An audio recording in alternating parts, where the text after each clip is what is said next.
The cold had a way of finding every hole in a person's coat. On the morning of the livestock auction in Granger's Crossing, the wind cut through the thin wool of Sadie Whitcomb's second-hand jacket as though it were nothing but cheesecloth. She stood at the edge of the crowd, her hands shoved deep in her pockets, her fingers wrapped around the last few coins that stood between her and utter ruin. $11. That was all that remained of her father's legacy, all that remained of a life that had once seemed solid and sure. $11 to feed herself, to shelter herself, to somehow keep breathing in a world that had no use for a young woman with calloused hands and no one to vouch for her. Welcome to Frontier Secrets. I am your narrator, Elias Vance. Here, we unearth the forgotten stories of the American frontier. Today, we follow a story of a woman who had nothing left to lose, and the one creature the world had cast aside as worthless. Sadie Whitcomb had not always been alone. Until the previous winter, she had lived in a tidy house behind her father's wheelwright shop in the valley to the east. She had known the smell of fresh-cut oak, the satisfaction of a well-turned spoke, the quiet companionship of a father who taught her that a thing's worth was not in its appearance, but in its usefulness. When the fever took him, the debts he had carried swallowed everything. The shop went, the house went, the horses went, and Sadie went west with nothing but a carpet-bag, a set of tools, and a faith in herself that slowly, door by closed door, was being ground to dust. She had tried every town between the valley and the Blue Mountains. The dressmakers turned her away because her fingers were too rough for fine work. The boarding houses refused her because a young woman traveling alone invited questions. The farms needed hired hands, but only men would do. The merchants needed clerks, but they needed someone who could read and write and keep accounts, not a girl who could swing a hammer and mend a wagon wheel. Each refusal took another day off the dwindling time she had before her money ran out entirely. By the time she reached Granger's Crossing, she had been 3 days without a proper meal, and the gnawing in her stomach was matched only by the gnawing in her heart. The auction yard was a muddy square at the edge of town, enclosed by rough-hewn rails and filled with the smell of dust and hay and nervous animals. Ranchers in stained hats leaned against the fence, calling out bids for horses and mules, their voices casual and confident. Sadie stood apart, not even pretending to be a buyer. She had no business here. She had no business anywhere. But the auction was free to watch, and there was a kind of grim comfort in watching other people's decisions, in being a ghost among the living. Then they brought out the donkey. He was old, far older than the horses that had come before him. His coat was a matted gray, thick as felt, with a long, pale scar running from his shoulder to his flank, like a river on a map. One ear was notched, split clean as though a knife had taken a slice from it. He moved with a limp, favoring his left hind leg, and when the handler pulled on his rope, he planted his hooves and refused to budge. The crowd laughed. Someone shouted that the glue factory wouldn't take him. Someone else said he'd kicked 2 men already that week. The auctioneer waved his hand in mock despair. "Who'll take this fine specimen off my hands? $1? Anyone? $1 for a donkey that'll keep your children entertained for years." The laughter swelled. The donkey stood motionless, his head low, his tired brown eyes fixed on something far away. Sadie saw it then, a flicker of something in those eyes. Not despair, not resignation. Patience. The patience of a creature that had seen too much to be bothered by the noise of men. She thought of the widow who had given her a meal 2 towns back. A woman with kind eyes who had said, "Folks throw away what looks broken, child, but broken and worthless aren't the same word. You remember that." Sadie had nodded, not understanding. She understood now. If these forgotten stories of the frontier speak to your heart, subscribe to Frontier Secrets and stay by the fire a little longer. $1, Sadie heard herself say. The crowd turned, the auctioneer's eyebrows rose. A ripple of laughter moved through the men, and a rancher standing nearby drawled, "2 bits says she don't know what end the trouble comes out of." The laughter grew louder. Sadie's cheeks burned, but she kept her chin level, the way her father had taught her. $1, she repeated, louder this time. "Sold!" the auctioneer cried, slapping his palm against the rail. "To the lady for $1. May the Lord have mercy on her." The handler led the donkey toward her, grinning. "He's all yours, miss. Don't say nobody warned you." Sadie took the frayed rope. The donkey gazed at her with those tired brown eyes, and she felt something shift in her chest, a decision made that she could not undo.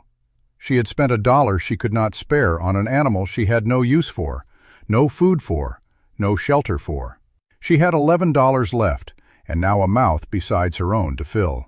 She led him out of the auction yard, through the parting crowd of men still laughing, down the rutted main street of Granger's Crossing. The donkey walked slowly, favoring his leg, but there was a steadiness to his gait that she could not explain. She stopped at the livery stable to ask the price of boarding him. The liveryman quoted a figure that made her stomach drop. A week of stabling would clean her out entirely. She thanked him and walked on. She found a patch of grass near the creek at the edge of town and let the donkey graze while she sat on a stone and counted her options, which were few. She could keep walking west and hope the next town held more mercy. She could spend her last dollars on a stage ticket and arrive with nothing. She could stay and starve slowly. The donkey ate steadily, tearing up mouthfuls of spring grass, and as she watched him, she noticed how he favored his sore leg, how the old scar puckered the skin, how someone long ago had clearly worked him hard. And yet there was a calmness in him now, a settled patience, as though he had decided something she had not. A cold drizzle began to fall. Sadie pulled her thin coat tighter and felt the first real edge of fear. Night was coming. She had no shelter. The animals in this country were not the only things that grew dangerous after dark. "I don't know where to go," she admitted aloud, surprising herself with how small her voice sounded. The donkey lifted his head. He looked toward the mountains, the great blue ridges rising in the west, their peaks lost in cloud. Then he looked back at her. He took a step in that direction, testing the rope, and stopped, waiting. It was absurd. It was the most absurd thing in the world, but she had nothing left to lose, and the animal seemed so certain. "All right," Sadie said. "All right then, you lead. I'll follow. Heaven knows I've made worse decisions today." She gathered her carpetbag, slung it across her shoulders, and loosened her grip on the rope. The donkey did not hesitate. He turned toward the mountains and began to walk, his gait steady despite the limp, his head set with purpose. The drizzle thickened as they left the last buildings of Granger's Crossing behind. The road narrowed to a track, then to a trail, climbing gently at first through stands of pine. Sadie glanced back once at the town, at the warm lamplight beginning to glow in its windows, at everything safe and known. Then she faced the mountains and followed her strange new companion up into the gathering dark. The bond between them began that first night. When the rain turned bitter, the donkey stopped beneath a wide rock overhang and refused to go farther, planting himself between Sadie and the wind. She huddled against his warm flank, and his shaggy coat, ugly as it was, kept the worst of the cold from her bones. She did not sleep much, but she felt the steady rhythm of his breathing, the solid presence of him, and she realized that for the first time in months, she was not completely alone. She named him Jasper, after her father's favorite stone, and though he did not answer, his ear twitched, and she took that for acceptance. Morning came clear and cold. The rain had washed away, and the mountains gleamed green and gold in the early light. Sadie woke stiff and damp, but alive, and found Jasper already grazing on a tuft of grass nearby, watching her with what she could only describe as patience. She shared half of her last heel of bread with him, which he accepted with surprising gentleness, lipping it from her palm. Then they climbed. All that day, Jasper led her through terrain she could never have navigated alone. Where the trail forked, he chose without hesitation. Where the ground looked solid but hid a treacherous bog, he stopped and refused to step, snorting until she found the firmer root. Once, at a narrow ledge above a drop, he pressed her gently against the inner wall with his body and would not let her pass on the outer edge. She realized with a start that he had been here before, many times, that this country was written into his memory like a map. "You're better at this than I am," she told him as they rested by a spring he had led her to. "And you're the one who's supposed to be the dumb animal." Jasper flicked his tail, as if to say he had never claimed any such thing. They climbed for 2 more days, through stands of pine and across high meadows where wildflowers bloomed in purple and yellow. Sadie's legs burned and her stomach ached with hunger, but Jasper pressed on, steady and certain, toward something only he could see. On the morning of the 4th day, they crossed a high pass between 2 stone peaks, and the world opened up before them. Below lay a sheltered hollow, a green bowl tucked into the folds of the mountain, watered by a stream that tumbled down from snowfields above. Tall pines ringed it, grass grew lush in the open center, and there, half hidden against the far slope, stood a cabin. Sadie stopped and stared. The cabin was small and weathered to a soft silver gray. Its log walls were chinked with clay, its roof of split shakes sagging but largely whole. A stone chimney rose from one end. Beside it stood a sturdy lean-to, its posts solid, its roof intact, easily large enough to shelter an animal. A split-rail fence enclosed a small paddock gone to weeds. The whole place had the quiet, settled look of something built with care and then left empty for a long while. Jasper's whole body changed. His head came up, his ears pricked forward, and he loosed a long, ringing bray that echoed off the surrounding peaks. Then he started down the slope at a pace he had not managed in all their days of travel. Not quite a run, but eager, purposeful, like a creature coming home. "This is it," Sadie breathed. "This is where you were taking me." She hurried after him down the winding trail into the hollow. Jasper went straight to the lean-to and stood beneath it, then turned to look at her, as if to say, "Here, this is the place. This is where we belong." The cabin door hung on leather hinges, swollen shut. Sadie put her shoulder to it and pushed until it scraped open, and she stepped into the dim, dusty interior. It was the home of a careful man. A single room, but well made. A rope-frame bed stood against one wall, the ticking long since claimed by mice, but the frame sound. A stone hearth occupied the chimney end, with iron hooks for kettles, and a cast-iron pot still hanging there. Shelves lined one wall, holding tin plates, a few dented cups, a sack of something gone to dust, and in the corner, neatly arranged, stood tools. Sadie's breath caught. An axe, its head only lightly rusted, a saw, a hammer, chisels, a draw knife, an auger, a hand plane, a coil of stout rope, a whetstone, pack saddles and panniers and harness oiled and hung from pegs. Whoever had lived here had been a packer, a man who made his living hauling goods through these mountains, and who had kept his equipment as her own father had kept his, clean, sharp, and ready. On the small table by the window lay a leather-bound journal, its pages soft with damp but legible. Sadie opened it gently. The handwriting was cramped but clear. She read a few lines and understood. The man's name had been Eli Renner. He had lived alone in this hollow for 11 years, packing supplies to remote camps and bringing furs and ore back down. The last entries, written in a shakier hand, spoke of a sickness in his chest, of growing weak, of being unable to make the trip to town. The final entry was brief. "Set the old boy loose at Red Creek. He'll find his own way down. He knows the trails better than I ever did. Good donkey, best partner a man could ask for. If anyone finds this, be kind to him. He's earned it." Sadie's eyes blurred. She looked out the open door to where Jasper stood beneath the lean-to, gazing back at the cabin he had not seen in months, perhaps a year. He had carried the memory of this place down the mountain, through the auction yard, through her own moment of foolish mercy, and back up again. He had not been leading her to safety by chance. He had been bringing her home, his home, and now perhaps theirs. "Oh, Jasper," she whispered. "He loved you. He told me to be kind to you, and he never even knew I'd come." She walked out and pressed her forehead against the donkey's warm neck. He stood very still and let her. That evening, she made a fire in the old hearth, and the cabin filled with light and warmth for the first time in who knew how long. She found the spring Eli had piped to a wooden trough near the lean-to, still running clear. She found a root cellar dug into the slope, cool and dry. She found in a tin box on the highest shelf a small store of dried beans and cornmeal and salt, enough with care to last her until she could find more. That night, for the first time in longer than she could remember, Sadie Whitcomb slept under a roof that belonged to her. Jasper slept in his lean-to, home at last. But the mountain held its secrets close, and the winter was coming.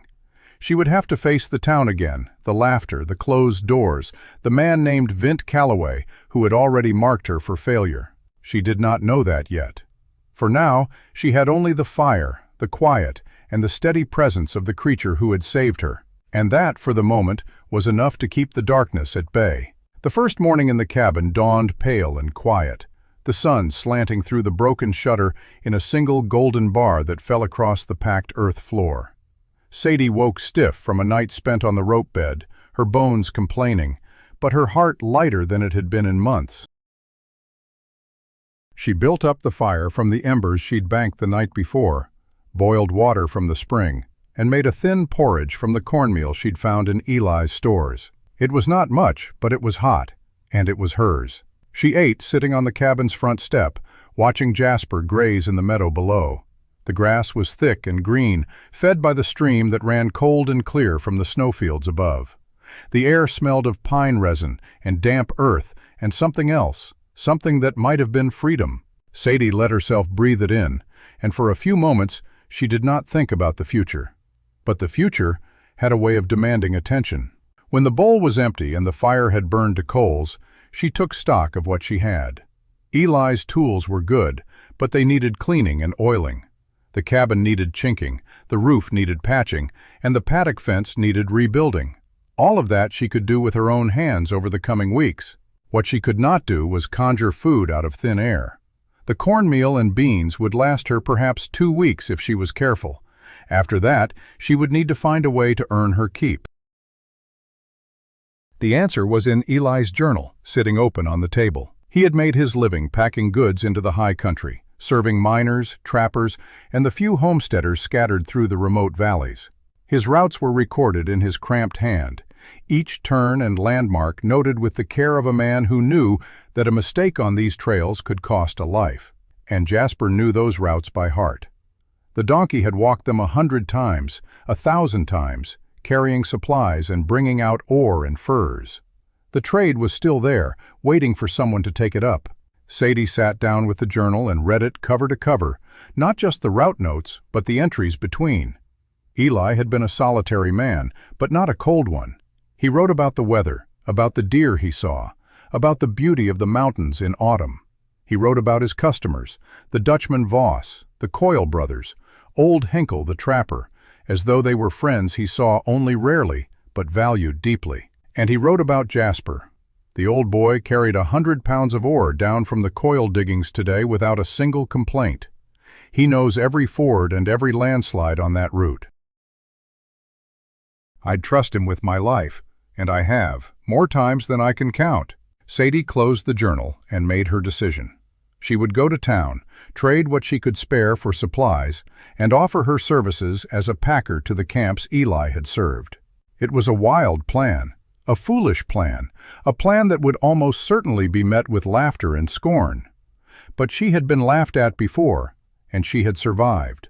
She could survive it again. She spent 3 days preparing. She cleaned Eli's pack saddles, oiled the leather, checked every strap and buckle. She sorted through the tools and set aside the ones she could part with, a spare auger, a draw knife that had a twin in the set, a few bits and braces that were duplicates. She bundled them in canvas and lashed them to Jasper's panniers. She also gathered a small bundle of pitch pine kindling she had split from a dead tree near the cabin, reasoning that the miners might need fire starters. On the 4th morning, she saddled Jasper and set off down the mountain. The journey to Granger's Crossing took her 3 days, slower than before because Jasper was loaded and because she took care to memorize the trails as she went. She had Eli's journal for reference, but she wanted the knowledge in her bones, not just on paper. She camped in the open, eating the last of her cornmeal, drinking from the clear streams, and talking to Jasper as though he could answer. "You've done this 100 times, haven't you?" she said as they made camp the second night. "Carried loads down to town and back up again. You probably know every stone on the trail. I'm the one who has to learn." Jasper flicked his ear and continued grazing. When she reached Granger's Crossing, the town looked exactly as she remembered it, weathered, unimpressed, and busy with its own concerns. She led Jasper down the main street, and she saw the recognition dawn on the faces of the men who had laughed at her. The girl who had bought the worthless donkey come crawling back at last. But she did not crawl. She held her chin level and walked straight to the mercantile. The storekeeper, a heavy-set man named Pruitt, recognized her at once. "You're the one who bought Renner's old donkey," he said. "Folks figured you'd both starved up there by now." "Not yet," Sadie said. "I've come to trade, and I've come to ask a question." Eli Renner used to pack supplies up to the camps in the high country. Who's been doing it since he passed? Pruitt scratched his jaw. Nobody, rightly. There's 2-3 outfits up there still. The Dutchman's Claim, the Coyle brothers, old Henkel the Trapper. They've been doing without, mostly, or paying through the nose for a man to make the trip when one'll go. It's bad country. Most won't risk it. "I'll go," Sadie said. "I know the trails. My donkey knows them better. Eli kept his routes in a journal. I can carry what they need and bring their goods down to you to sell. We split fair." Pruitt looked at her for a long moment. She braced for the laughter, but it did not come. Instead, the man's eyes drifted to Jasper, standing patient and steady in the street, his panniers neatly loaded, his ugly, scarred face calm. "That's Renner's donkey, all right," Pruitt said slowly. "Renner swore that animal could find his way through a blizzard blindfolded. Said he'd trust that donkey with his life. Did, more than once." He rubbed his chin. "If anybody could make a go of it, it was not yes, but it was not no." It was the first time in this town that a man had looked at her without contempt.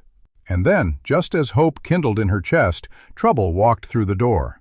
The man who entered was lean, with a hard mouth and harder eyes. He wore a fine coat, better than any other man in the room, and his boots were polished despite the mud of the street. He took in the scene in a single glance: the young woman, the scarred donkey, the storekeeper's hesitant expression. His lip curled. "Renner's donkey," he said. "I'd know that ugly beast anywhere. What's a girl doing with it?" Sadie met his gaze. "I'm Eli Renner's successor. I've taken up his packing route." The man laughed, a short, ugly sound. "A girl and a swayback donkey? You'll be dead in a month, missy, and your stock will be mine for the taking. The camps need a real outfit. Mules, men, proper gear, not a charity case on 4 broke legs." He turned to Pruitt. "Don't go encouraging her. You send her up there and she gets herself killed, that's on your conscience, not mine." He swept out of the mercantile without another word, and the warmth that had been building in the room went cold. Pruitt would not meet her eyes now. "That's Vint Calloway," he said quietly. "Runs the biggest freight outfit in this part of the territory.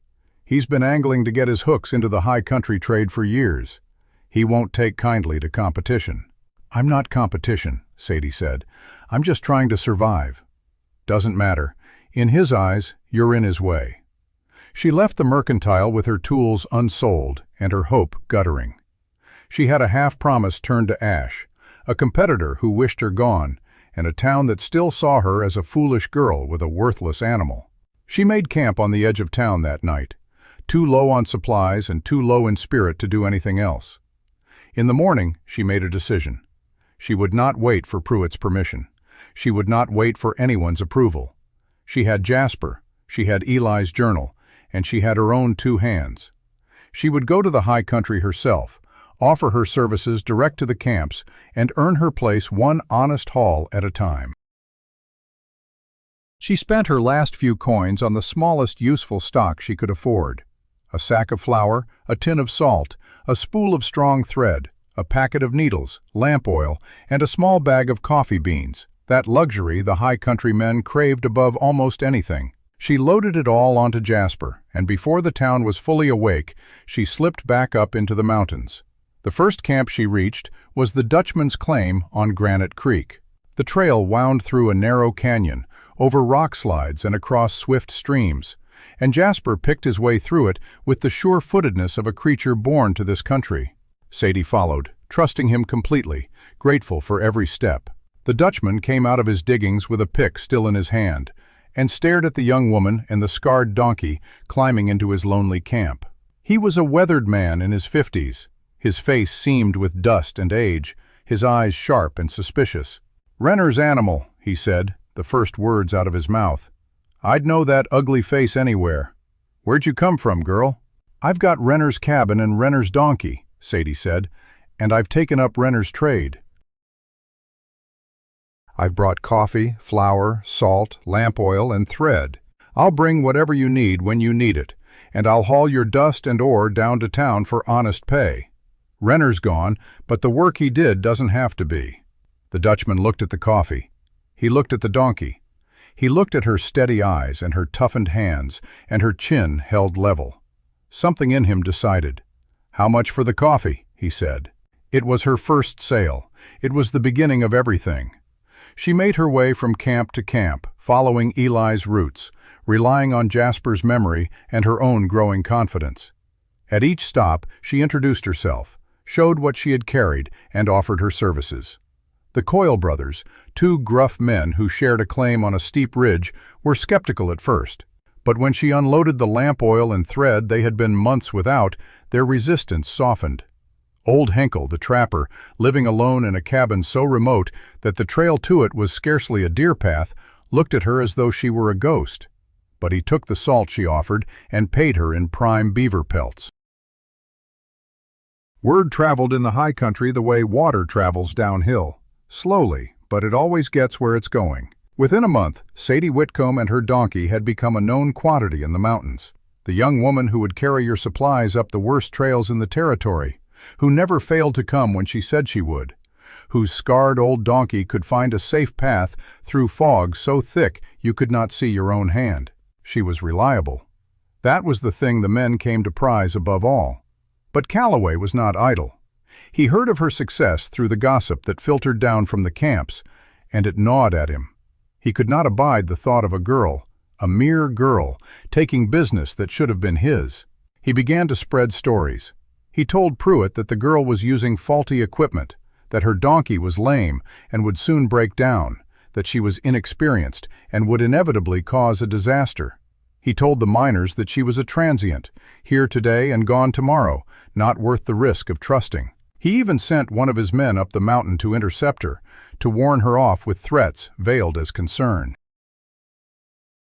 The man found her at the Coyle brothers' camp, loading a shipment of ore into Jasper's panniers. He was a burly fellow with a scar across his chin, and he spoke with the lazy confidence of a man used to being obeyed. "Calloway says to tell you you're done," he said.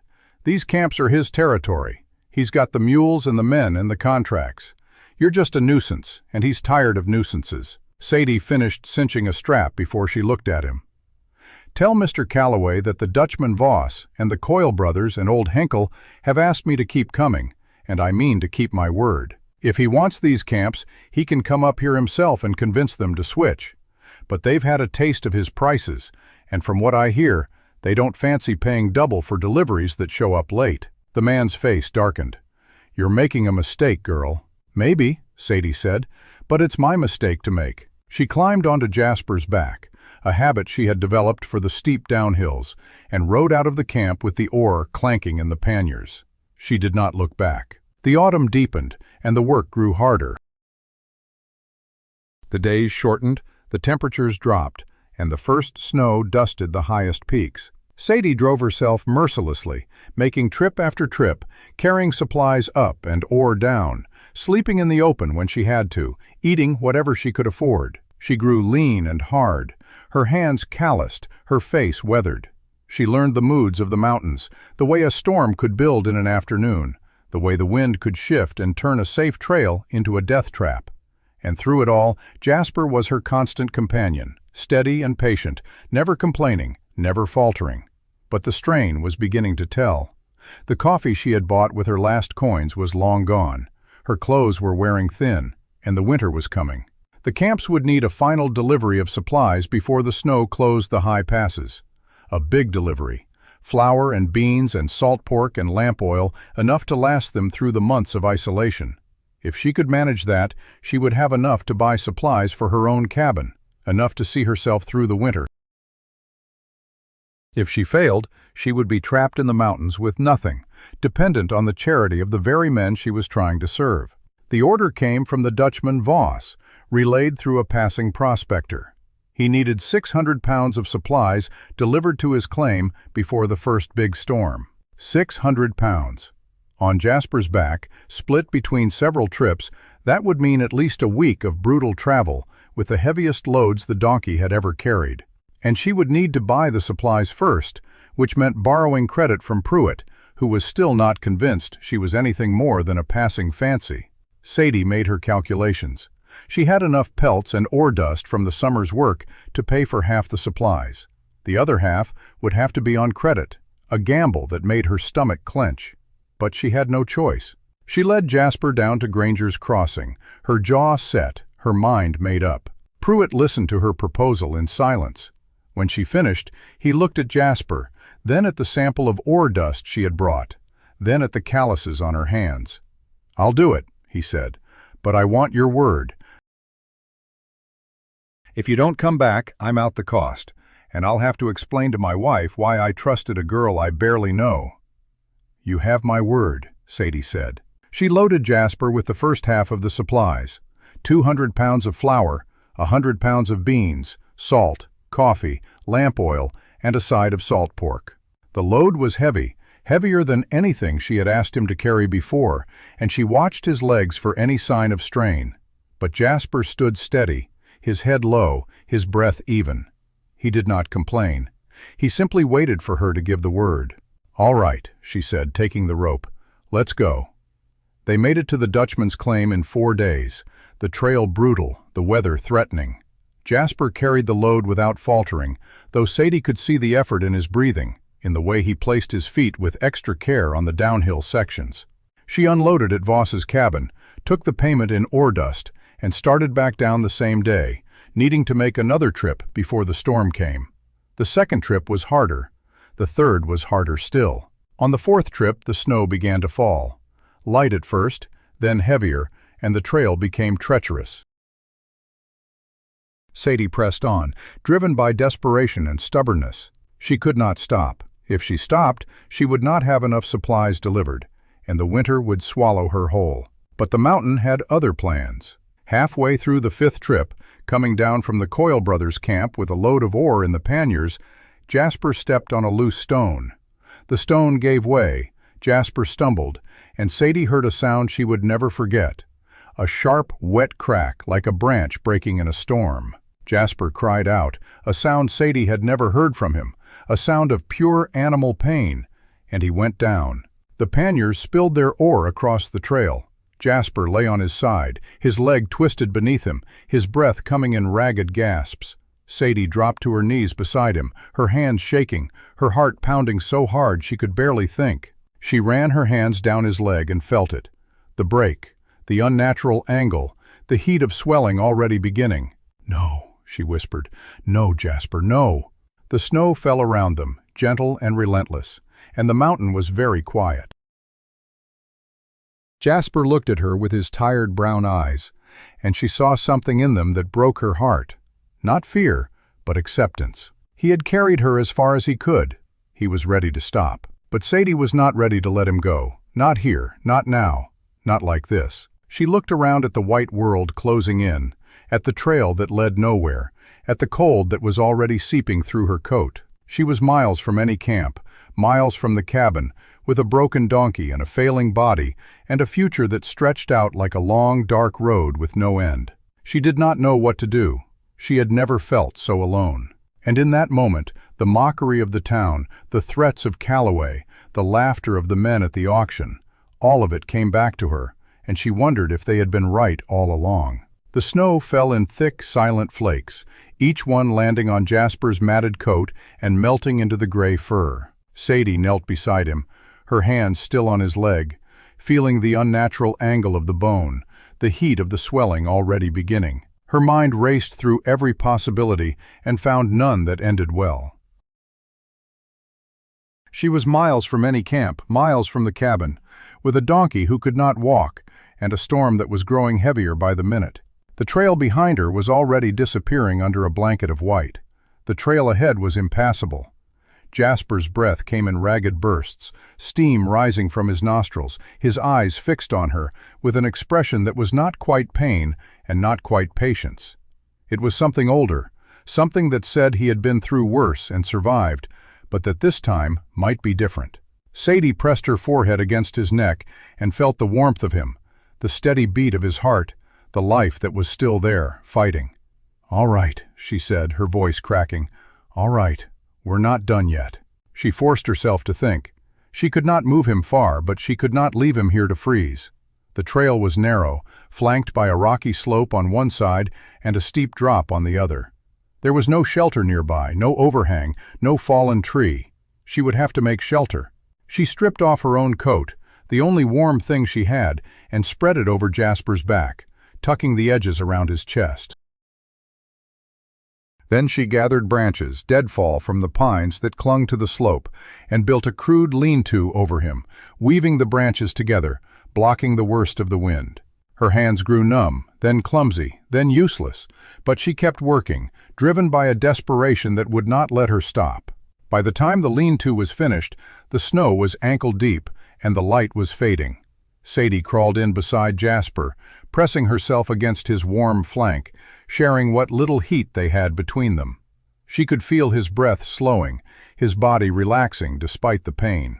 She talked to him, the way she had talked to him every night on the trail, telling him about her father, about the wheelwright shop, about the smell of fresh-cut oak and the satisfaction of a well-turned spoke. She told him about the widow who had said broken and worthless were not the same word, and how she was only now beginning to understand what that meant. "You're not worthless," she whispered into his fur. "You never were. Eli knew it. I know it. And I'm not going to let you die up here, do you hear me? We've come too far." Jasper's ear twitched. It was not much, but it was something. The night passed in a blur of cold and fear. Sadie dozed fitfully, waking every time Jasper shifted or groaned, checking his leg in the dark, feeling for the break, trying to remember everything her father had taught her about setting bones. He had mended the legs of horses and cattle, but never a donkey, and never in the middle of a snowstorm on a mountainside. She prayed, though she was not sure to whom, and she made promises she did not know if she could keep. Dawn came gray and bitter. The snow had stopped, but the sky was heavy with more to come. Sadie crawled out of the lean-to and assessed their situation. Jasper was alive, but his leg was worse. The swelling had increased, and when she touched it, he flinched and brayed, a sound that cut through her like a knife. She could not leave him here any longer. She had to get him to shelter, to the cabin, or to a camp where she could tend to him properly. But how? The answer came to her as she stood shivering in the cold, staring at the trail that led down the mountain. She could not carry him, she could not drag him, but she could build a travois, a simple sled of poles that Jasper could be lashed to, and she could pull it herself. It would be slow, agonizing work, and it might kill him anyway, but it was the only chance they had. She spent the morning cutting 2 long poles from the pines, stripping the branches, lashing them together with rope from the panniers. She laid the travois beside Jasper, and, with a strength she did not know she possessed, rolled him onto it. He cried out again, and Sadie wept as she worked, crying and talking to him, telling him to hold on, telling him she was sorry, telling him she would make it right. She lashed him to the poles with every scrap of rope she had, making sure he could not fall off. Then she took the ends of the poles in her hands and began to pull. The weight was immense. The improvised sled dug into the snow, and every step was a battle. Sadie's arms burned, her back screamed, her feet slipped on the icy trail. She could only manage a few dozen yards before she had to stop and rest, gasping for breath, her hands raw and bleeding. But she could not stop for long. The cold was seeping into Jasper, and the longer they stayed in the open, the less chance he had. She pulled for hours, a lifetime, an eternity. The trail wound down through the pines, and she recognized landmarks from the ascent. The crooked tree, the spring, the flat rock where she had stopped to eat. She counted each step as a victory, each yard as a promise kept. She talked to Jasper constantly, her voice hoarse, her throat raw, telling him about the cabin, about the fire she would build, about the warm mash she would make him, about the spring grass that would come again. "You're going to see it," she said, heaving against the poles. "You're going to see the hollow again, and the lean-to, and the meadow. You're going to graze there next summer, and I'm going to sit on the porch and watch you, and we're going to be fine. Do you hear me, Jasper? We're going to be fine." At some point, she lost track of time. The sun moved across the sky and disappeared behind the peaks. The cold deepened. Her hands were numb, and she could no longer feel the rope in her fingers. She kept walking because stopping meant giving up, and giving up was not something Sadie Whitcomb did, not anymore. It was nearly dark when she reached the cabin. The sight of it, the silver-gray logs, the stone chimney, the sagging roof, brought tears to her eyes. She pulled the travois the last few yards through the paddock gate into the lean-to.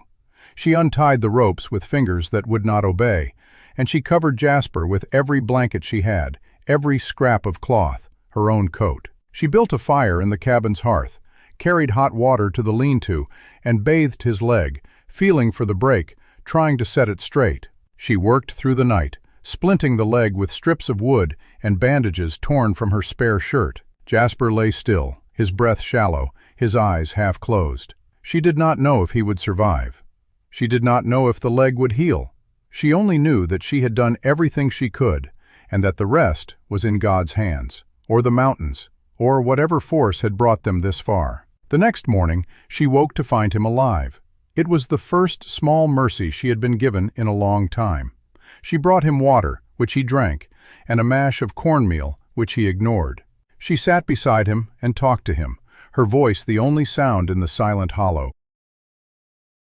She told him about her father, about the widow, about the auction yard. She told him about the first time she saw him, how ugly he was, how everyone laughed, how she knew in that moment that she had to buy him. "I don't know why," she said. "I just knew. The same way I knew to follow you up the mountain. The same way I know now that we're going to make it. We have to. Because if we don't, then they were right, and I can't let them be right. I won't." But the world below the mountain had not forgotten her. When she did not return to town with the final payment for the supplies, word spread quickly. Pruitt grew anxious.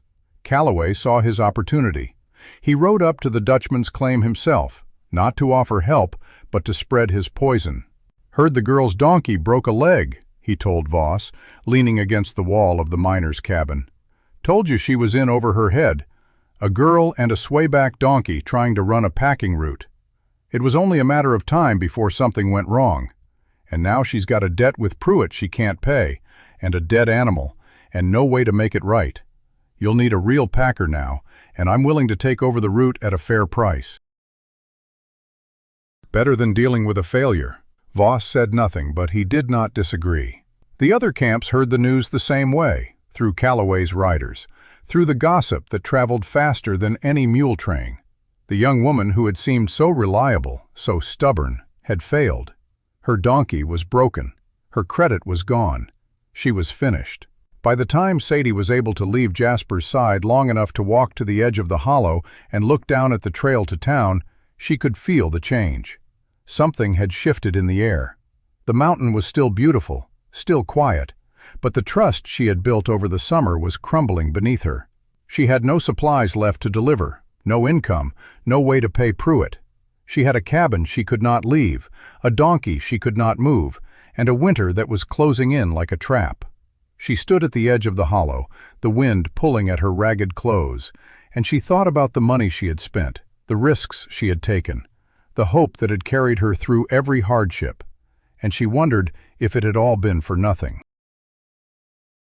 She thought about Calloway, about his hard mouth and harder eyes, about the way he had looked at her in the mercantile, as though she were a bug he could crush. She thought about the laughter in the auction yard, the closed doors, the long string of refusals that had brought her here. And then she thought about Jasper, about the way he had looked at her in the auction pen, his tired brown eyes holding something she could not name, about the way he had led her through the mountains, to the cabin, to the life she had built from nothing, about the way he had carried her, not just on his back, but through every moment of fear and doubt and despair. She thought about the splint on his leg, the steady rhythm of his breath, the way he had not given up, even when the bone had cracked beneath him. She turned and walked back to the lean-to.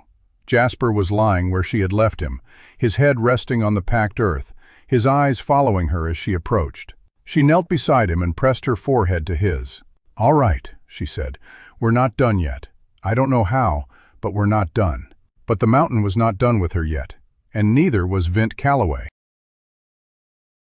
The first weeks of winter settled over the hollow like a held breath. Snow piled against the cabin walls, drifted over the paddock fence, and turned the trail to town into an impassable white ribbon. Sadie chopped wood until her arms ached, banked the fire against the cold, and divided her time between tending to Jasper and worrying about the future. Her food stores were dangerously low.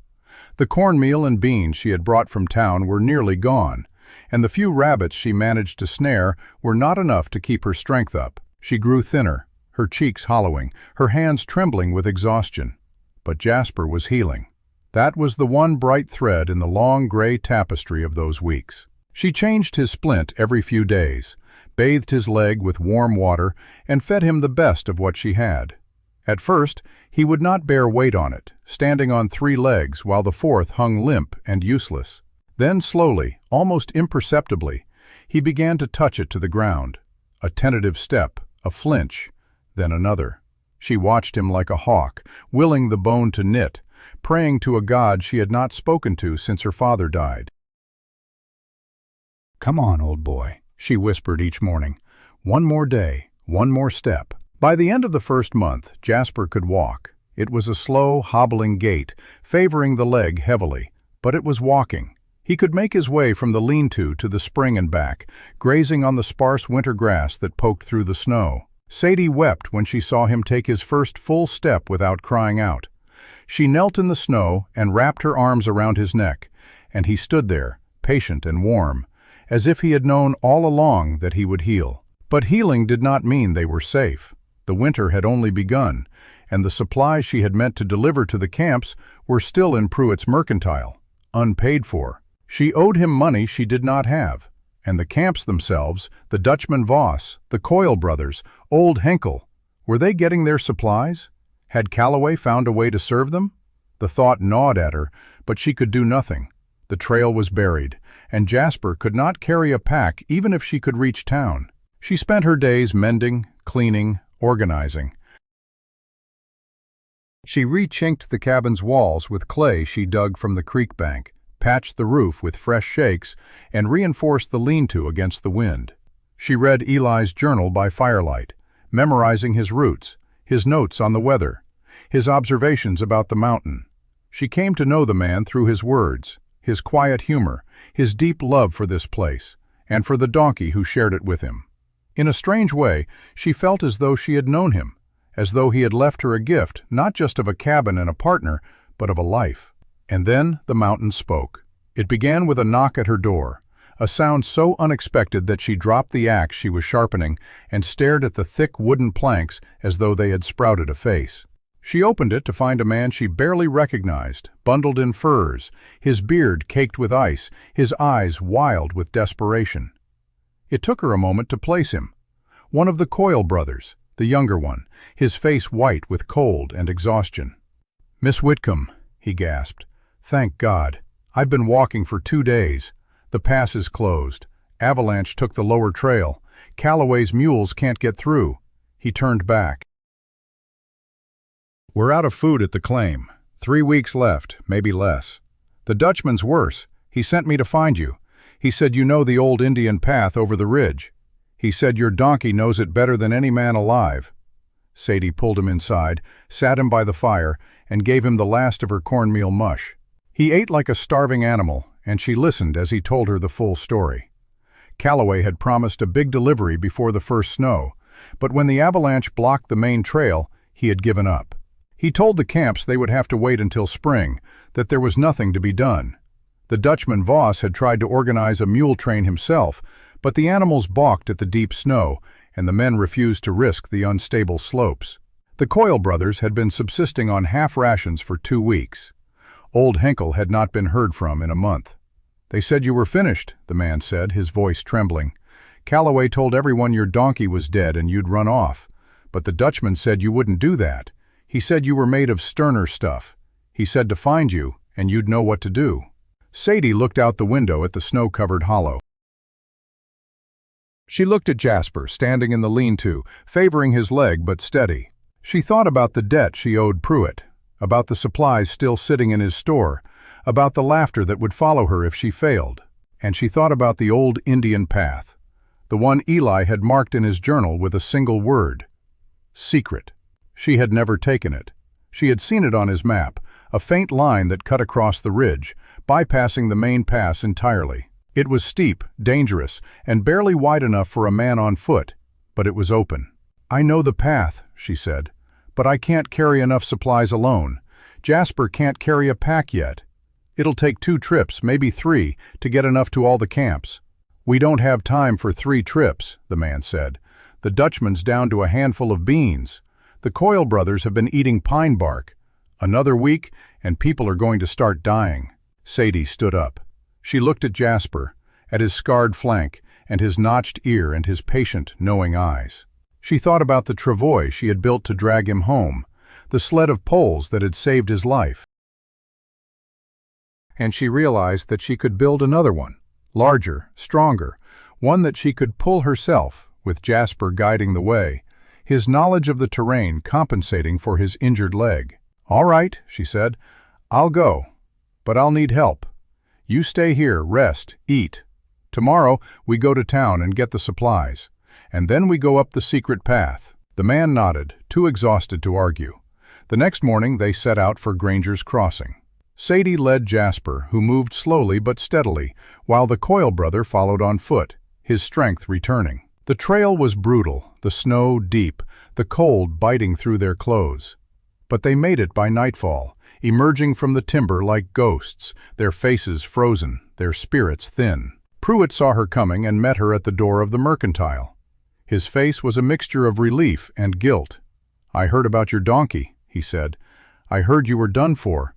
I didn't know what to think." "I'm not done for," Sadie said. "And neither is Jasper. I need those supplies. The ones you trusted me to deliver. I'm going to take them up the old Indian path, the one Eli Renner used. It's steep, and it's dangerous, but it's open. And I need you to trust me one more time." Pruitt looked at her for a long moment. He looked at Jasper, standing in the street, his legs splinted, his head low, his breath steaming in the cold air. He thought about the debt she owed him, the risk he had taken, and he thought about the men in the high camps, waiting for help that had not come. "All right," he said, "I'll load the supplies. But if you don't come back, my wife is going to kill me." Sadie almost smiled. "I'll come back." Word spread through town like wildfire. The girl who had bought the worthless donkey, who had supposedly failed and disappeared, was back. She was loading supplies onto a travois. She was going up the mountain in the dead of winter, through a pass that even Calloway's best men had refused. The townspeople gathered in the street, watching, whispering. Some shook their heads, some crossed themselves, some laughed, the same laugh she had heard at the auction yard, but thinner now, less certain. And then Calloway appeared. He pushed through the crowd, his face dark with anger, and stood in front of her as she cinched the last strap on the travois. "You're a fool," he said. "That path is suicide. You'll die up there, you and that broken animal, and then your debt will fall on Pruitt, and he'll lose everything. Is that what you want?" Sadie straightened and met his eyes. "The men in those camps are going to die if someone doesn't get to them. You had your chance, you turned back. I'm not turning back." "You don't know what you're doing," Calloway said, his voice rising. "You're a girl playing at being a packer. You don't have the strength, the experience, or the sense to know when you're beaten." "Maybe not," Sadie said, "but I've got a donkey who knows the way, and that's more than you've got." She turned her back on him and took the rope of the travois. The crowd parted as she walked through it, Jasper limping beside her, the loaded sled scraping against the frozen ground. The Coyle brother fell in behind her, carrying what he could. They moved toward the timber, toward the mountain, toward the secret path that no one else would take. The first mile was the hardest. The travois was heavy, loaded with 600 pounds of flour, beans, salt pork, coffee, and lamp oil. Sadie pulled with every ounce of strength she had, her boots slipping on the icy trail, her breath coming in ragged gasps. Jasper walked beside her, his leg aching, his head low, but his ears swiveling, listening, guiding. The Coyle brother pushed from behind, grunting with effort. They reached the base of the ridge by midday. The secret path was barely visible, a narrow ledge that switchbacked up the steep face of the mountain, clinging to the rock like a thread. Snow had piled on it, but the wind had scoured some sections clear. It was treacherous, unforgiving, and absolutely necessary. Sadie stopped and looked at it. "We'll have to take it slow. One step at a time. Test every foothold. If one of us slips, we all go down." Jasper stepped forward. He placed his good front hoof on the path, tested it, then his bad leg, flinching but holding. He took another step, then another. He was climbing. Sadie followed, pulling the travois, her heart pounding. The Coyle brother followed her, ready to grab the sled if it started to slide. They climbed for hours, the sun moving across the sky, the wind picking up, the cold seeping into their bones. The path narrowed until there was barely room for the travois to pass, the outer edge dropping away into a white void. Sadie did not look down. She looked at Jasper, at his steady progress, at the way he seemed to know exactly where to place each step, and she trusted him. They reached the top of the ridge as the sun was setting. The world opened up before them, a vast expanse of white peaks and dark timber stretching to the horizon. Below, in a fold of the mountain, she could see the smoke rising from the Dutchman's claim. "We made it," the Coyle brother whispered, his voice cracking. "We're not there yet," Sadie said, "but we're close." They started down the other side, the descent even more treacherous than the climb. The travois wanted to run away from her, sliding on the snow, threatening to pull her off her feet. She dug in her heels, leaning back, using her weight as a brake. Jasper picked his way down with painstaking care, his injured leg trembling with effort. They reached the Dutchman's claim as the last light faded. Voss came out of his cabin, his face gaunt, his eyes hollow with hunger. He saw the supplies on the travois, and he sank to his knees in the snow, his shoulders shaking. "You came," he said. "I knew you would. I told them you'd come." Sadie set down the rope. Her hands were bleeding, her back was screaming, and she had never been so tired in her life. But she had done it. She had brought the first load through. She looked back at the ridge, at the secret path that had saved them, and then at Jasper standing beside her, his breath steaming, his legs still holding. She leaned down and pressed her forehead against his. "One down," she whispered. "Two more to go." But as she said it, she saw a light moving in the distance, down where the main trail should have been. A lantern bobbing through the snow. And she knew, with a cold certainty that had nothing to do with the winter air, that Vint Calloway was not finished with her yet. The lantern bobbed closer through the gathering dark, and Sadie felt her stomach tighten. She had known Calloway would not let her succeed without a fight. She had hoped for a few more days, a chance to rest, to plan, to prepare for whatever he might throw at her. But the mountain did not give favors, and neither did Vint Calloway. He came into the Dutchman's camp with two of his men, their mules stamping and blowing steam in the cold. Calloway dismounted and walked past Sadie as though she were not there, his eyes fixed on Voss, who was still kneeling in the snow beside the supplies. "Didn't think you'd make it this far," Calloway said, his voice flat. "Figured you'd turn back like the rest of them." "I didn't turn back," Sadie said. Calloway ignored her. He looked at the supplies, at the travois, at Jasper standing with his splinted leg, and his lip curled. "That's my flour, my salt pork, bought and paid for from Pruitt's store. You're delivering my goods on credit I extended, and you're taking my customers. That's theft, plain and simple." The Dutchman Voss rose slowly, his face hard. "Calloway, you turned back. You told us we'd have to wait till spring. This girl brought us food when you would have let us starve. That's not theft. That's the difference between a packer and a coward." Calloway's face darkened. "Watch your mouth, old man.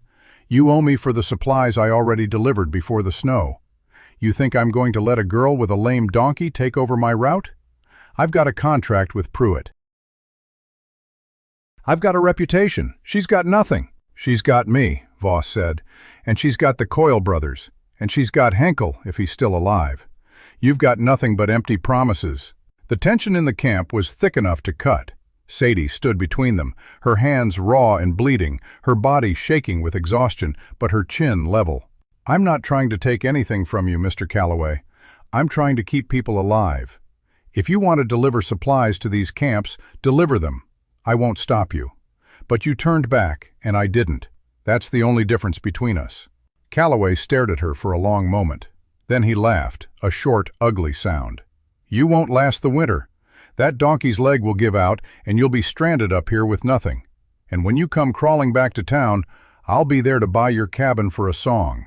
The mountains don't belong to girls with soft hands and soft hearts."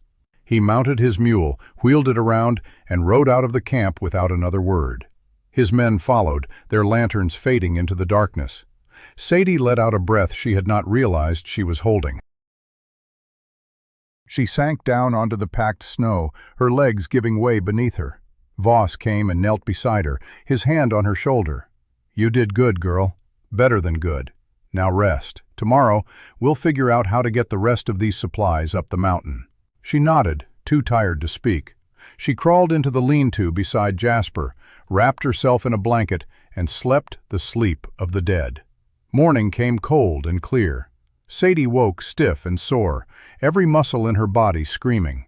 Jasper was already on his feet, standing over her, his breath warm on her face. She reached up and touched his muzzle. "Still here," she whispered, "still fighting." The next 3 days were a blur of labor. She made 2 more trips up the secret path, each one harder than the last. The second trip, she took the Coyle brothers' supplies, climbing with the sled through waist-deep snow, her hands bleeding, her vision swimming. The third trip, she went to old Henkel's trapping cabin, the most remote of all, and found him alive but barely, his fire down to embers, his food gone. She built up his fire, fed him, and sat with him until the color returned to his cheeks. "You're Renner's girl," he said, his voice thin. "He talked about you. Said if anyone ever found his cabin, they'd be the right sort." He was right. Sadie did not have the heart to tell him she had never met Eli Renner. She just nodded and said, "Rest now. I'll be back with more." By the time she returned to her own cabin, she had been on the trail for 8 days straight. She had not eaten properly in 3. She had slept only in snatches, huddled against Jasper for warmth. She was down to her last handful of cornmeal and a strip of salt pork so hard she had to soak it in water before she could chew it. She collapsed on the rope bed and did not move for 12 hours. When she woke, the world had changed. The sky was heavy with clouds, the air still and cold, and the silence was absolute. She knew what that meant. Another storm was coming, a big one, the kind that could bury a cabin to the roofline and trap a person inside for weeks. She had to get to town. She had to tell Pruitt that the deliveries were complete, that the camps were stocked, that she had kept her word. She had to pay off her debt, even if it meant selling Eli's spare tools. And she had to face Calloway one more time, to prove that she was not finished, that she would never be finished. She loaded Jasper with the last of her ore dust and pelts, the payment from the camps. She tied on the travois, empty now, in case she needed to bring back supplies, and she set off down the mountain, the storm pressing at her back. The trail was treacherous. The snow had softened in the brief warmth of the previous days, then frozen again, creating a crust that broke underfoot. Jasper limped along, his leg holding but clearly painful. Sadie walked beside him, her hand on his neck, talking to him in a low, steady voice. "Almost there, old boy. One more time, then we rest." The town of Granger's Crossing appeared through the trees, and Sadie felt a surge of relief so strong it almost brought her to her knees. She had made it. She had delivered the supplies. She had kept her word. She had done what no one else would do. She walked down the main street, Jasper at her side, the travois scraping behind them. The townspeople stopped and stared. They had heard the rumors, the whispers, the stories of the girl who had gone up the mountain and not come back. And now here she was, thin as a rail, her clothes in tatters, her hands wrapped in bloody rags, leading a lame donkey through the snow. Pruitt came out of the mercantile, his face a mask of disbelief. "You're alive," he said. "Alive and in debt," Sadie said, "but I brought payment. The Dutchman Voss sends his thanks. The Coyle brothers send theirs. Old Henkel sends his, and says he'll be down in the spring to pay you himself." She unloaded the ore dust and pelts onto Pruitt's counter. He weighed them, calculated, and looked up with something like wonder in his eyes. "Enough to cover the debt," he said. "And a little extra besides." Sadie nodded. Then I'll take a sack of cornmeal, a tin of salt, and some coffee, and I'll be on my way." "You're going back up?" Pruitt asked. "In this weather?" "The storm's coming," Sadie said. "I need to be in the cabin when it hits." Pruitt looked at her for a long moment. Then he reached under the counter and pulled out a thick wool blanket, a pair of gloves, and a jar of honey. "From me," he said, "for what you did. The men in those camps, they're my customers too. I should have trusted you from the start." Sadie took the gifts, her throat tight. "Thank you." She turned to leave, and there he was. Vint Calloway, standing in the door of the Mercantile, his face a mask of cold fury. "You think you've won," he said. "You think because you made a few deliveries you're a packer. But spring is coming, and when the snow melts, I'll be there with mules and men and proper equipment, and you'll be back where you started, a girl with a broken donkey and a cabin in the middle of nowhere." Sadie looked at him, and she felt something shift inside her. Not anger, not fear. Something quieter and stronger, something that had been growing in her through all the long weeks of cold and hunger and pain. "Maybe," she said, "but I'll still be here, and I'll still be packing. And next winter, when another storm comes and another camp runs out of food, they'll know who to send for. They'll know whose donkey knows the secret paths. They'll know who keeps her word." She walked past him, out into the street, and began the long climb back up the mountain. The first flakes of snow were falling, gentle and persistent, and the world was growing white again behind her. But as she climbed, she heard something behind her, footsteps. She turned and saw a young man, a town boy she recognized from the livery, running after her. "Miss Whitcomb," he said, gasping for breath. "The storm! They're saying it's going to be the worst one in 20 years. The mayor's calling a meeting. They're worried about the camps. They're asking if you can go back up tonight, before the pass closes completely." Sadie looked at the sky. The clouds were lowering, the wind picking up. The mountain was about to close its fist. "Tell them I'm already on my way," she said, "and tell them I'll bring word from every camp before the snow buries us all." She turned to Jasper, who stood waiting, his head low, his breath steady. She did not know if he could make another trip. She did not know if she could. But the mountain had not beaten her yet, and neither had Vint Calloway. "Come on, old boy," she said, taking the rope. "One more time." The storm hit before they reached the first ridge. It came not as a gradual worsening of weather, but as a wall of white that swallowed the world whole. One moment, Sadie could see the trees ahead, the trail winding between them, the familiar landmarks she had memorized over months of travel. The next moment, there was nothing but snow, a blinding, swirling chaos that erased the difference between sky and ground. The wind rose to a howl, and the temperature dropped so sharply that the moisture in her breath froze on her eyelashes. Jasper stopped. He planted his hooves and lowered his head, and Sadie knew better than to argue. She pressed against his side, sheltered from the worst of the wind, and waited. The minutes stretched into an hour. The snow piled around them, first ankle-deep, then knee-deep. The cold seeped through every layer of clothing, through the wool blanket Pruitt had given her, through the thin coat she had worn since the valley. She began to shiver uncontrollably, and then she stopped shivering, which she knew was worse. But Jasper did not move. He stood like a rock in a river, his body a bulwark against the storm. His breath came in slow, steady clouds, and every few minutes he turned his head and nudged her, as if checking that she was still there. The storm raged through the night. Sadie lost all sense of time. She dozed, woke, dozed again, her mind wandering through memories of her father's workshop, the smell of oak shavings, the warmth of the forge. She thought about the widow who had fed her, about the words that had carried her through every closed door. Broken and worthless aren't the same word. She thought about Eli Renner, the man she had never met, who had left her a cabin and a journal and a donkey that had saved her life more times than she could count. And she thought about the camps, the Dutchman Voss, the Coyle brothers, Old Henkel. Were they safe? Had they enough wood, enough food, enough warmth to survive a storm like this? The supplies she had delivered would help, but they were not infinite. If the storm lasted more than a few days, the camps would need more. And there was no one else to bring it. By dawn, the wind had eased. The snow continued to fall, but gently now, a soft, white curtain that muffled the world. Sadie forced herself to move, stamping her feet, swinging her arms, trying to drive warmth back into her limbs. Jasper shook himself, sending a cascade of snow flying, and took a step forward. His leg was stiff, but it held. "We need to keep going," Sadie said, her voice hoarse. "We need to reach the cabin." The trail was buried. There was no path, no landmarks, nothing but white in every direction. Sadie could not tell which way was up the mountain and which was down. Panic flickered in her chest, a cold flame she had learned to recognize and extinguish.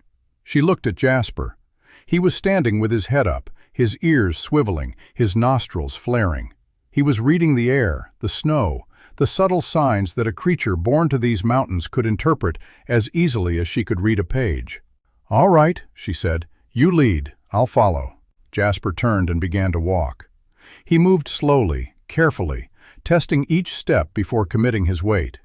He angled slightly to the left, then back to the right, following a line that Sadie could not see. She followed, her hand on his flank, trusting him completely. They climbed for hours, the snow deepening, then shallowing, then deepening again. Sadie lost all sense of direction. She only knew that Jasper's back was ahead of her, and as long as she kept her hand on him, she would not be lost. It was nearly noon when they broke through the timber and saw the hollow below. The cabin was almost buried. Snow drifted up to the windows, but the stone chimney stood proud, and a thin trickle of smoke rose from it. Sadie could have wept with relief. She stumbled down the slope, Jasper picking his way beside her, and they reached the door. She pushed it open and fell inside. The fire had burned to embers, but the warmth of the cabin enveloped her like a blanket. She built it up again, feeding it with the last of the dry kindling, and sat before it, shaking, while Jasper stood in the doorway, watching her. They had made it. But the storm was not over, and the camps were waiting. And in town, the mayor was convening a meeting, and the people of Granger's Crossing were beginning to understand that the girl they had laughed at might be the only one who could help.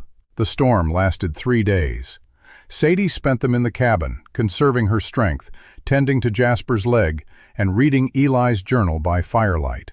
She studied the secret path, the old Indian route that had saved her before, and she began to form a plan. If the storm broke, she would go back to town, gather what supplies she could, and make one final trip to the camps before the deep winter settled in for good. She would take the secret path again, and this time she would not stop until every camp was stocked for the months ahead. On the third morning, the sky cleared. The sun rose over the white mountains, and the world glittered with a cold, hard beauty that took her breath away. Sadie stepped outside and measured the snow. It was up to her waist in the hollow, deeper on the slopes. The trail to town would be brutal, but it was passable. She saddled Jasper, loaded the travois with the few things she could spare, and set off. The trip took her 2 days instead of 1, the snow forcing her to take a longer route around the deepest drifts. By the time she reached Granger's Crossing, her strength was nearly gone, but her will was not. The town was in chaos. The storm had been worse than anyone had predicted. Roofs had collapsed, livestock had frozen, and the main road was blocked by drifts 10 feet deep. The mayor's meeting had turned into a desperate scramble for solutions. Calloway's mules were snowed in, his men refusing to venture out. The camps had not been heard from in a week. Pruitt saw Sadie coming down the main street and ran to meet her. "Thank God you're alive," he said. "We thought you were dead. The camps, have you heard anything? Is anyone still up there?" "They're alive," Sadie said. "I delivered the supplies before the storm. They have food, lamp oil, coffee. They'll make it through if someone can check on them again before the next storm." "We can't get anyone up there," Pruitt said. "Calloway's outfit is stuck. The trails are buried. The mayor's talking about sending a rescue party on snowshoes, but it would take 3 days just to reach the Dutchman's claim, and nobody knows the route." "I know the route," Sadie said, "and Jasper knows a better one. The secret path over the ridge. It's steep, but it's open. I used it twice before the storm." Pruitt stared at her. "You're serious?" "I've never been more serious in my life." News spread through town like a spark through dry grass. The girl who had bought the worthless donkey was going up the mountain again, through snow that had defeated every man in Granger's Crossing. People gathered in the street to watch her prepare. Pruitt loaded the travois with supplies, donated by the townspeople who had heard the story. Flour, beans, salt pork, lamp oil, a bag of coffee, a tin of honey, a pair of wool socks from the widow who ran the boarding house, a leather flask of brandy from the liveryman, a thick bearskin coat from the mayor himself, pressed into her hands with a gruff, "Good luck." Sadie accepted each gift with a nod, her throat too tight for words. She lashed them to the travois, checked Jasper's splint, and turned to face the mountain. And then Vint Calloway stepped out of the crowd. He looked different now. His fine coat was rumpled, his boots unpolished, his face haggard. The hard certainty that had carried him through every confrontation was gone, replaced by something Sadie had never expected to see in him: doubt. "You're going up again," he said. It was not a question. "I am. The secret path, the one Eli Renner used." "Yes." Calloway was silent for a long moment. The crowd watched, holding its breath. Then he did something that made every person in the street go still. He took off his hat. "I was wrong," he said. "I was wrong about you, Miss Whitcomb. I thought you were a fool with a broken animal, playing at a man's trade. I thought you'd fail, and I wanted you to fail, because your success made me look small." He swallowed. "But you didn't fail. You went up where my men wouldn't go. You carried supplies through weather that stopped my mules. You kept people alive while I sat in town and spread lies about you." He stepped forward and held out his hand. "I don't expect you to forgive me, but I want you to know that I see it now. I see what you are. You're not a fool. You're the best packer in these mountains. And that donkey of yours, the one I called worthless, he's worth more than every mule I own." Sadie looked at his hand. She thought about all the doors that had closed in her face, all the laughter, all the cold dismissals. She thought about the auction yard, the men jeering, the auctioneer mocking. And she thought about Jasper, standing beside her, patient and steady, waiting for her decision. She took Calloway's hand. "Thank you," she said. "Now I've got a mountain to climb." She turned and walked toward the timber, Jasper at her side, the travois scraping behind them. The crowd watched in silence. Some were weeping, others were shaking their heads in wonder. The mayor later said it was the finest thing he had ever seen in Granger's Crossing, and he had lived there for 50 years. The secret path was harder than before. The snow had drifted deep, and the ledge was treacherous with ice. Jasper moved with excruciating care, his splitted leg trembling with every step. Sadie pulled the travois with the last reserves of her strength, her breath coming in plumes, her heart pounding. She did not look down. She looked at Jasper, at his notched ear, at the scar on his flank, at the steady, knowing way he placed each hoof. They reached the top of the ridge as the sun was setting. The peaks glowed gold and rose, and the valleys below filled with purple shadow. The air was so cold it hurt to breathe, but the beauty of it, the pure, stark beauty of the mountain at sunset, made Sadie stop and stare. "Look at that, Jasper," she whispered. "Look what we found." Jasper stood beside her, his breath steaming, his eyes fixed on the distant horizon. He did not bray or stamp. He simply stood, as he had stood through every storm, every climb, every moment of doubt and fear. He was home. They descended into the hollow and made their way from camp to camp. The Dutchman Voss greeted them with tears in his eyes. The Coyle brothers wept openly. Old Henkel, gaunt but alive, clasped Sadie's hand and said, "I knew you'd come. I told the mountain you'd come." She unloaded the supplies, built up their fires, sat with them until the color returned to their faces. And then she turned and climbed back up the secret path, Jasper following, always following, because that was what they did. When she finally returned to her own cabin, the winter had settled into its deep, quiet heart. The snow lay thick and white over everything, and the hollow was silent except for the crackle of the fire and the soft breathing of the donkey in the lean-to. Sadie sat on the cabin's front step, wrapped in the bearskin coat, a cup of coffee steaming in her hands. The coffee was a luxury she had allowed herself, a small celebration of survival. Jasper came and stood beside her, his muzzle nudging her shoulder. She reached up and scratched behind his notched ear. "Everyone laughed," she said softly. "They laughed when I bought you. They laughed when I followed you up the mountain. They said we'd starve, we'd freeze, we'd fail. And maybe we should have." She took a sip of coffee. "But we didn't." She looked out at the hollow, at the cabin she had made sound, at the woodpile she had split, at the trail that led down to the secret path, the path only she and Jasper knew. She thought about Eli Renner, the man who had lived here before her, who had written in his journal that the best partner a man could ask for was a scarred old donkey with a gentle heart. "I think he meant you," she said, "and I think he meant me, too." Jasper flicked his ear and said nothing. He did not need to. This is Elias Vance, and you have been listening to Frontier Secrets. Subscribe and step back in time. The frontier hides more than it shows.